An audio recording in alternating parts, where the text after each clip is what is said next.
Madame, monsieur, rebonjour. J'appelle mon témoin, Sébastien Delay. Sébastien Delay, bonjour. Alors, on parle un peu homosexualité et travail. Est-ce que vous, dans votre expérience, vous avez eu des problèmes dans vos lieux de travail ou pas?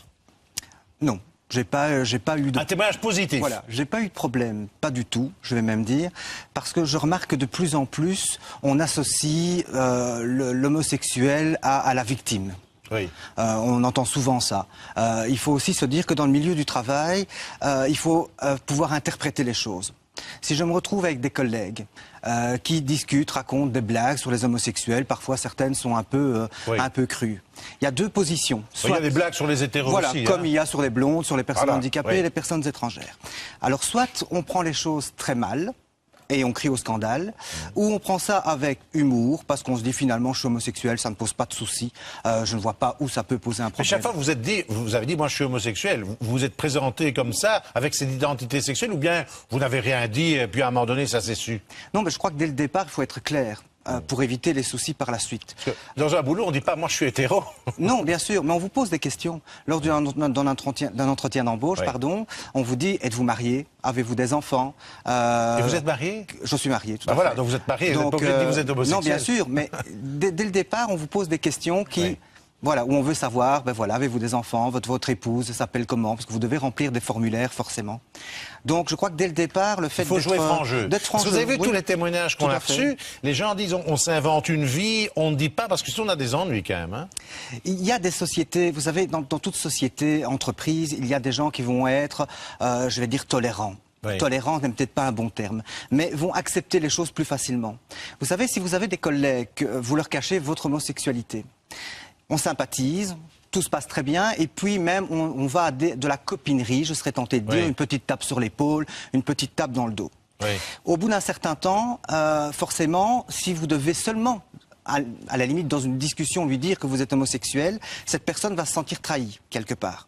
Elle va se dire, tiens, c'est avec lui que je suis allé manger, c'est peut-être avec lui que on a eu une petite tape amicale, on a peut-être même été prendre notre douche ensemble dans un club de sport. Oui. Donc je pense que ce qu'il faut, c'est avant tout être honnête pour éviter peut-être des positions délicates. Mais là, vous êtes optimiste, vous dites que les choses changent. Je pense que oui. Voilà. Alors, Monsieur Bonhomme, réaction, voilà un témoignage optimiste, hein, qui est un peu différent des autres. Est-ce que c'est la majorité ou c'est une minorité pour vous? D'abord, c'est formidable de pouvoir le vivre comme ça. Mais je voudrais quand même revenir juste sur le fait de devoir dire que l'on est homosexuel. Il y a une présupposition d'hétérosexualité. Donc c'est ça le processus du coming out, il s'inscrit là-dedans. C'est-à-dire que d'abord, on est tous hétéros, d'abord. Et non, moi je suis homo, donc je dois le dire si je veux que l'information... C'est parce que les hétéros sont majoritaires, sans doute, c'est pour ça.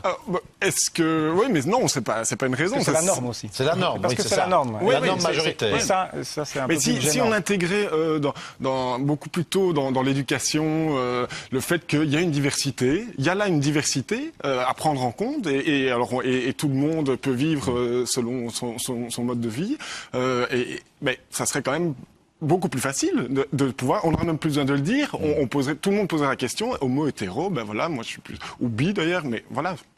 Mais sinon, c'est un beau témoignage. Ça évoque la curiosité, par exemple, ou pas? Dans le milieu du travail, oui. Oui, la curiosité, parce que l'inconnu, en fait, on est toujours curieux de ce qu'on ne connaît pas. Ouais. Alors on a souvent des questions, forcément. Ouais. Es-tu marié? Es-tu en couple? As-tu des aventures? Vous avez entendu aussi pas mal de témoignages qui disent que beaucoup d'hommes mariés ont des aventures homosexuelles très, très discrètes. C'est pour ça qu'ils ne portent pas plainte quand ils sont attaqués. C'est vrai, ça? Il y a en fait, il faut savoir que ça vient vraiment d'un problème, je dis, plus ancien. C'est-à-dire qu'il y a quelques années, le milieu homosexuel, à mon sens, était un milieu, je ne vais pas dire ghetto, mais qui était très fermé, qui n'était pas ouvert aux hétérosexuels, qui était très fermé, où il y avait des clubs, des discothèques, des saunas qui étaient vraiment réservés. On a aussi des billes qui disent, c'est toujours comme ça, hein. Il y a des clubs, par exemple, où les hétéros, où les femmes ne peuvent pas entrer. Donc là, vous faites de la discrimination. Mais vous condamnez ça ou pas? Moi, je trouve qu'il y a eu une ouverture d'esprit par rapport à ça. Je veux dire, dans le milieu homosexuel, les discothèques, les bars ont été ouverts aux hétéros.